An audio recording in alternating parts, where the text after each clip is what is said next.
How about that? Oh my goodness. What a day in the world of Major League Baseball.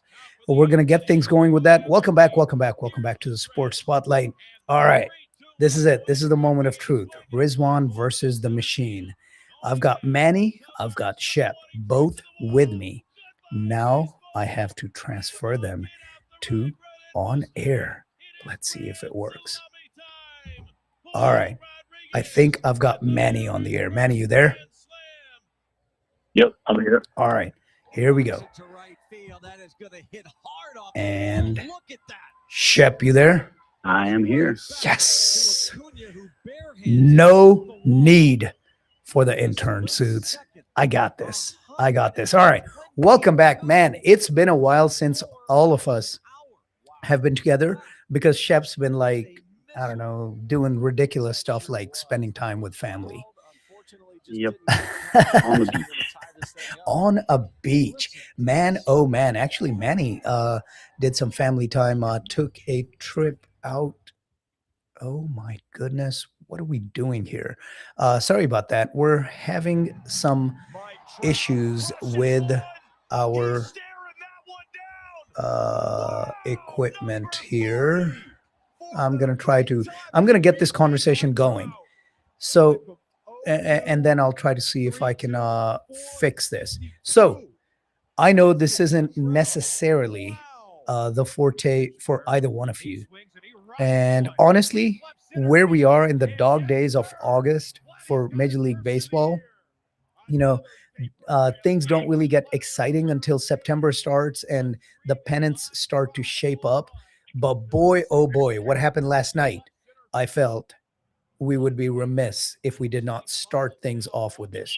Joshua Baez, the rookie, 24 years old, I think, 25, 24 or 25, um, rookie for the Cardinals, came in. He was dominating at AAA. I think he was leading AAA with 36 or 37 home runs.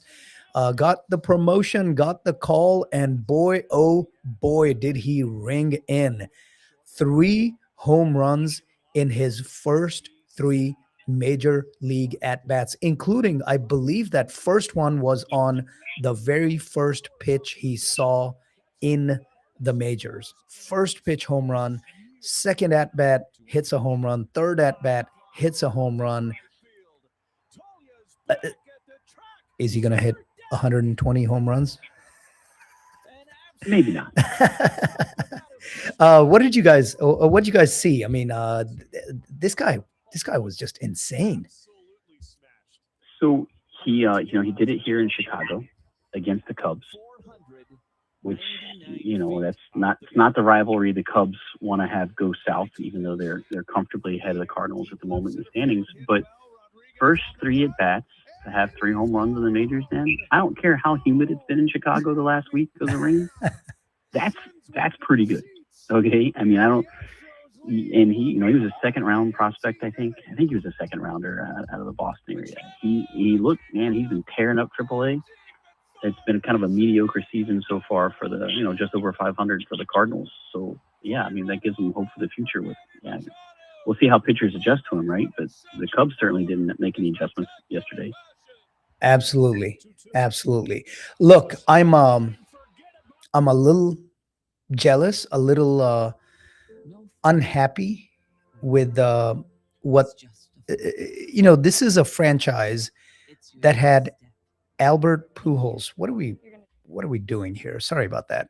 Um, the they had Albert Pujols, one of the greatest sluggers the game has seen, and if they just turn around and get this guy for the next 15 years, I'm going to be a little upset, a little unhappy. But boy, he looked great in his That's why you debut. draft. I'm sorry. That's why you draft. That's why you draft. Yeah, I mean, look, we have not here in Dallas. The Rangers have not seen. Uh, and again, I don't want to go overboard. It's one game, right? Let's see how the rest of the week goes. Let's see, even if he has. So first off, the Cardinals did a really good job with this, right? Because I think he's got 44. games left and the threshold is 45. If you play 45 games, then you're not eligible for rookie consideration next year. So he's gonna be right under that threshold. So he's actually got a strong shot. Again, we're extrapolating. We're A lot. a lot, but he will be eligible for rookie of the year for next year. Now, what's going to be interesting is how that works. If he just, again, we're going way overboard, extrapolating a lot. If he has a great month and a half here, can he win rookie of the year 2 years in a row? Because that limitation? I'd have to Probably look up not. if you can win it 2 years in a row, because at some point you'd have to consider him not a rookie. I understand what you're saying, but Yeah. it just seems like a Seems like a wink, wink, nod, nod if that were to happen. exactly. No, but look, I'm happy for the kid. I'm a little jealous of the organization because being a Rangers fan of 30 years here in the Dallas area, um, I've been waiting for that type of a slugger. We kind of had that with Josh Hamilton, who was a reclamation project, from I think Cincinnati and the Cardinals. Who was I think it was Cincinnati who'd originally picked him, but whatever. Finally, once he got over all his drug abuse issues cleaned up, he was good for about 3 or 4 years. We had way back in the '90s Juan Gonzalez for about 7 or 8 years. But we've had hope, right? Mark Teixeira was that hope, and then we traded him away. I cannot believe the fall from grace. So about 7 or 8 years ago, Joey Gallo was that guy, right? Remember Joey Gallo and Aaron Judge kind of came up around the same time, and for that 1 year, Joey Gallo might have been ahead of Aaron Judge in the projections. Speaking of, let's stop with the projections.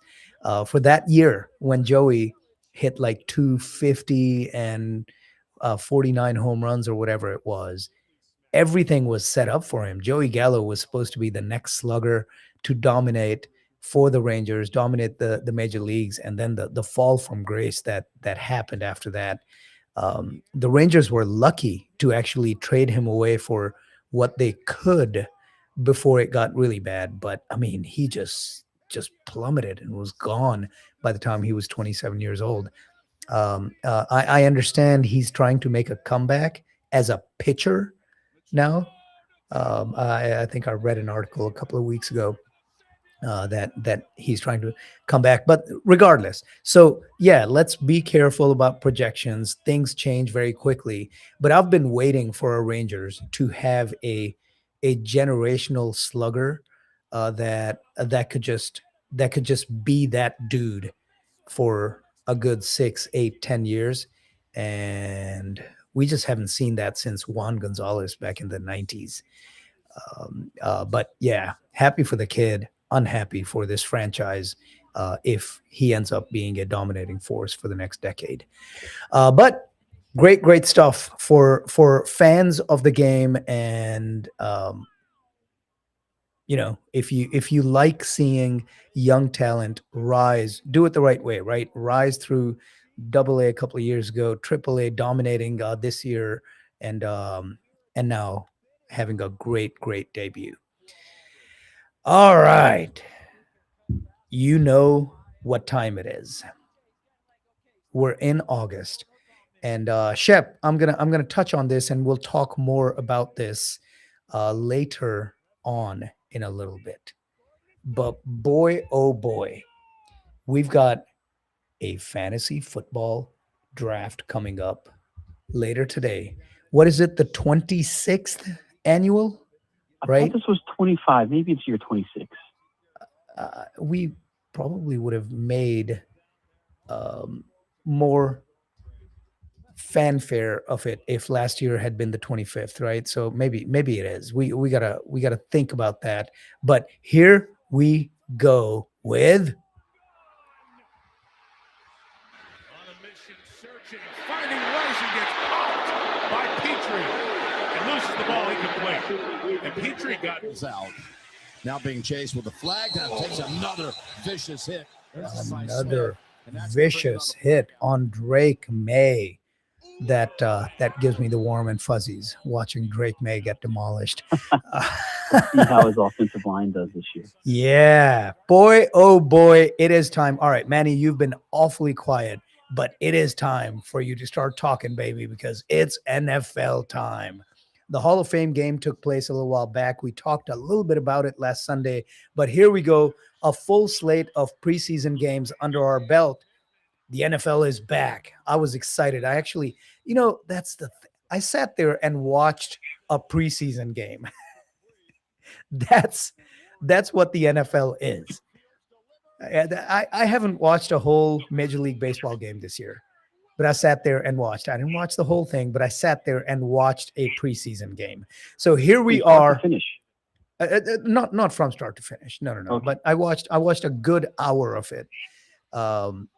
The Giants, actually. I wanted to see if Dart was going to have a sophomore slump or if he was going to continue on that trajectory. I wanted to see what Scatterboo was going to look like, right, coming off of that injury. And boy, he looked good. So, Manny, your turn, baby. I know you're itching. Speaking of coming back from injury, you're itching to talk about your boy Patrick Mahomes and the Kansas City Chiefs. Now that Mahomes is back, Kansas City Chiefs are back. How do you feel about Mahomes, the Chiefs, and the season coming up? We lost that game against the Rams yesterday, but obviously it's preseason. I think Mahomes looked fairly decent. He did, he had his, I think he went, was it 4 for, I'm talking Justin Fields actually looked pretty good as well. Yeah. But yeah, no, Mahomes looked good. He looked like he had some ability. I don't think the injury is going to be hopefully an issue going forward. But yeah, I did want to obviously have a win in the starters before they make those cuts. So no, so far so good.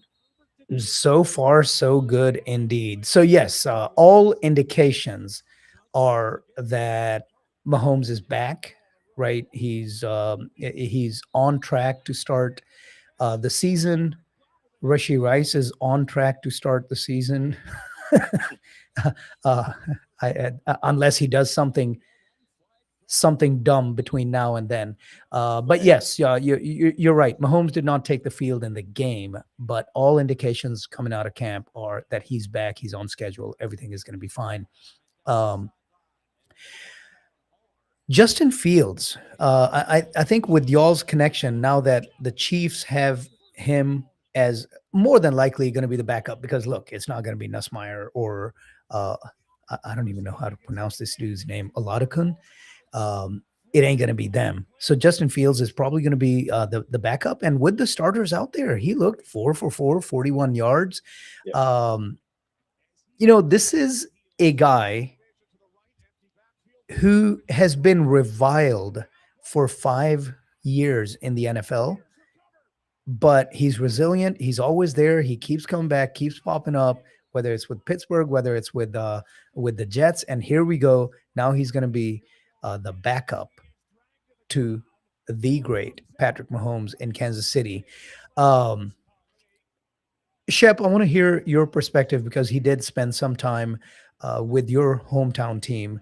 And actually, one of the best seasons that DJ Moore, that's a tease. We're going to get to DJ Moore in a minute. I think he's not hurt. But the best season DJ Moore has had was with Justin Fields tossing him the ball in Chicago.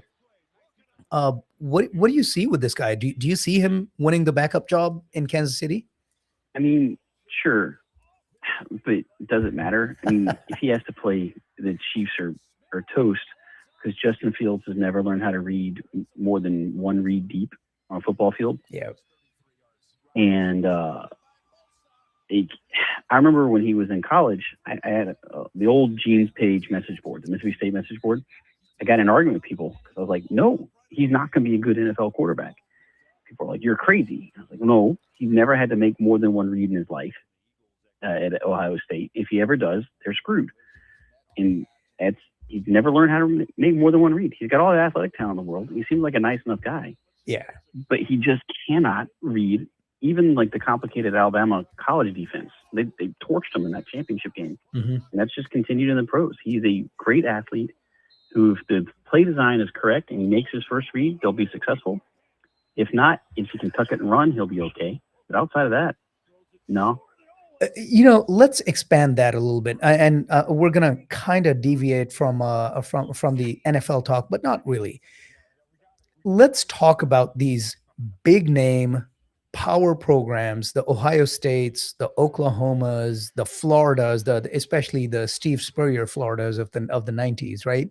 And even Saban and Alabama. Are these programs doing a disservice to these athletes by having so much for these quarterbacks, by having so much talent out there that all these guys ever learn to do is take the first read? Your ex receiver has a 5-yard separation from the defender and toss it deep, and here we go. Accumulate yards, but never really learn how to play the game. Are we seeing in the NFL? Obviously there are exceptions. Matthew Stafford coming out from a high-flying program in Georgia and being what he has been for the last 15 years, 14 years, once in a while. But by and large, what you see out of this is the Justin Fields, the Rex Grossmans, what was it? The Tennessee Danny Heupel or whoever. Danny Werfel is who I'm thinking of for Florida. Werfel was the Florida quarterback. Heupel for Tennessee, and like all these high-flying offensive players who come in who never really had to play against, had to learn to read good defenses. Are these programs doing these quarterbacks a disservice by not developing them, by having so much talent and having these just chuck it deep offenses, the Rizwan Madden offenses, right? Well, I don't know. It depends. Look, Alabama and Ohio State have been on a tear producing first round, especially Ohio State. I mean, Ohio State, if you're a high school wide receiver prospect and Ohio State's interested in you, I'd probably go. But so they've been on those tears. And it's not just the wide receivers, though. It's also the offensive lines. Mm-hmm. Now then, that being said, you have had some successful NFL quarterbacks come out of big programs. It's not – I think that it's more on the NFL scouts to evaluate why they were successful and to see – how that's working. Because like if you did any scouting of Justin Fields, you would say, oh man, he never really progressed. But Stroud, even though he struggled the last couple of years, he actually did read the field against the competent defenses he played. Like that Georgia Ohio State semifinal was a huge, he was on point. That Georgia defense was awesome, right, for college. Yep. Right? So it comes down to scouting to look to see why they're successful. Like right now, I'd be suspicious of Justin Saying at Ohio State because, oh God, what is that kid? Nanny, help me out. Who's that kid, the wide receiver, who's the best wide receiver in college football and has been since he was a freshman? Oh, right now, or the one Tate? Are you talking about Carnell Tate, who just got drafted? Carnell Tate got drafted. No, the kid who's he's a junior this year. Oh my God, I can't believe I'm. You're talking about Jeremiah Smith? Yeah. For Ohio State? Yep. He's amazing. Yeah. He's going to be open on every play. Literally. Like, he's going to be a Julio Miami, Jones coming into the they NFL. Lost that game. Right? I was like, hey man, why aren't you just throwing it to Smith every play? He's literally.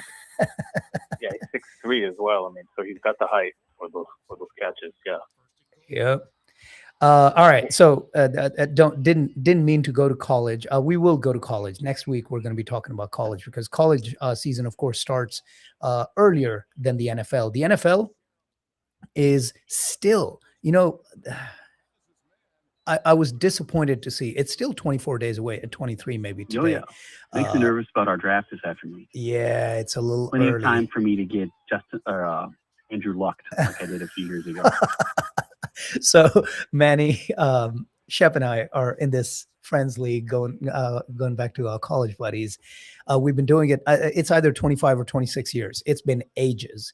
I think we did take a hiatus for 1 year at one point, sometime in the aughts. But outside of that, every year we've had this league. It's a 16-person league.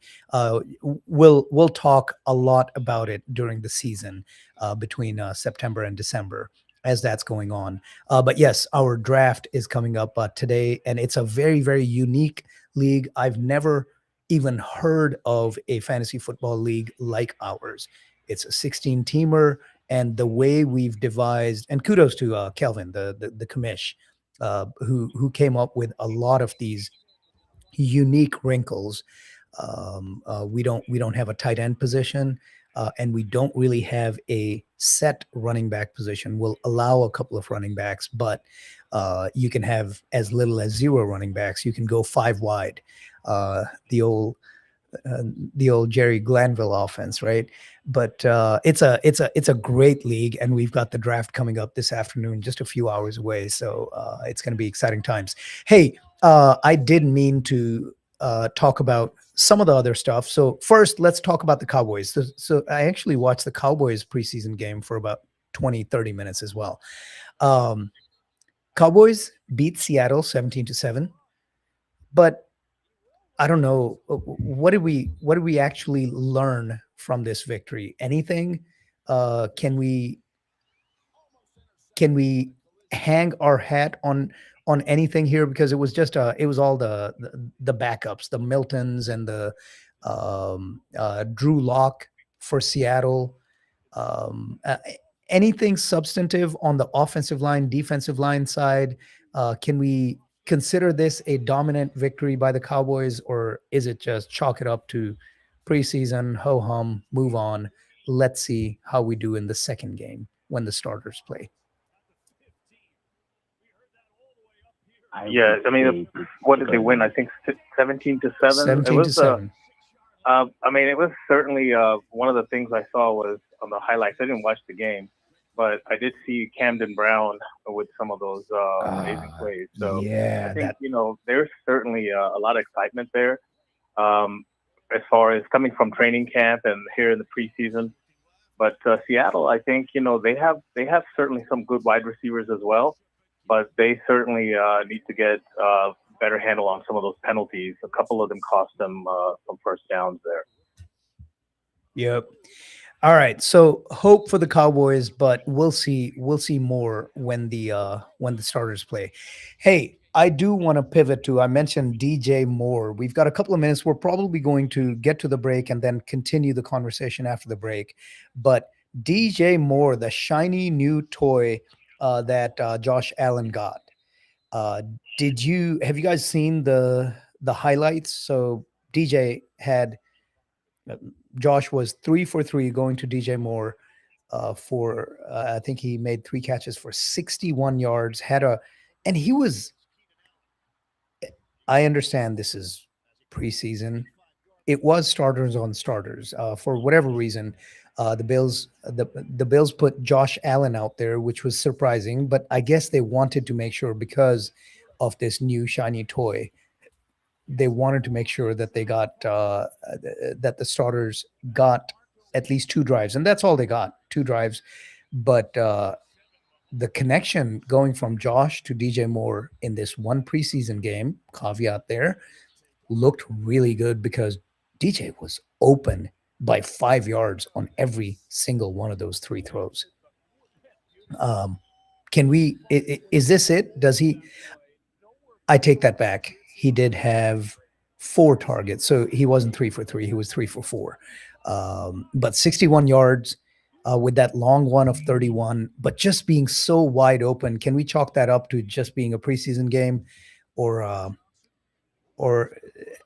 can I get excited right now? Can I get excited at DJ Moore having 150 catches and 2,500 yards this season?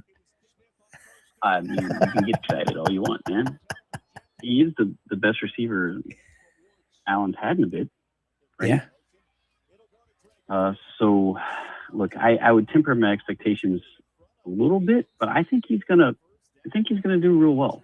I mean, I really do. I don't know if he's gonna be, above all pro, as it were. Yeah. Maybe he's gonna be playing on the All Madden level, to use the video game reference. Yep. But I think as long as he stays healthy, he's gonna get a lot of targets. He's gonna get a lot of yards. Get a lot of touchdown passes. He's a worthy. You think he's gonna be the number 1 option then over Khalil? Over Shakir? I think he becomes that. Well, so it's it's the X and the Z, right? So we'll talk about that. Unfortunately, we are at a time for a break. I'm going to take a short break. We're going to come back. We're going to pick things up right here with the Bills and what to look forward to for the rest of the preseason, and more importantly for the rest of the season. And then we'll flash the spotlight across other aspects of the NFL. And then we've got so much more to talk about from the world of sports. You're listening to the Sports Spotlight right here on Radio Azad with your host Rizwan, with Manny and Shep. We're all going to be back after this short little break. You're listening to Radio Azad on KDXX 107.9 FM. HD4 Louisville. To get the full Radio Azad experience, download the Radio Azad app from the App Store or Google Play and take us with you everywhere. Storm damage? Leaky roof? Or maybe it's just time to give your property the care it deserves. Call ARC Exteriors. They are your one-stop solution for residential and commercial exterior services across DFW. Whether it's roofing, storm damage restoration, gutters, siding, windows, fencing, exterior painting, or preventative maintenance, ARC Exteriors helps protect, restore, and maintain what matters most. Visit them today at arcexteriorsdfw.com or call them at 817-412-0525 and discover how they can help protect your property for years to come. ARC Exteriors, built on trust, backed by quality. Hello listeners, I am Humaira Jamani from Sonata Inc. I'm here to talk about the bundle insurance. Many insurance companies offer discounts when customer bundle policies. If you get auto and home policy, they give you several discounts on that. Business and commercial auto policies also give you several discounts. Beyond savings, bundling often simplifies policy management and claim services. Contact me or my team at 972-863-7772, 972-863-7772. We will review the policies and we will provide you all the available options or the discounts that you can get on bundling up your policies. Thank you. Yo, foodies, ready to upgrade your taste game? Cavalli just dropped the ultimate flavor collab, Desi Collab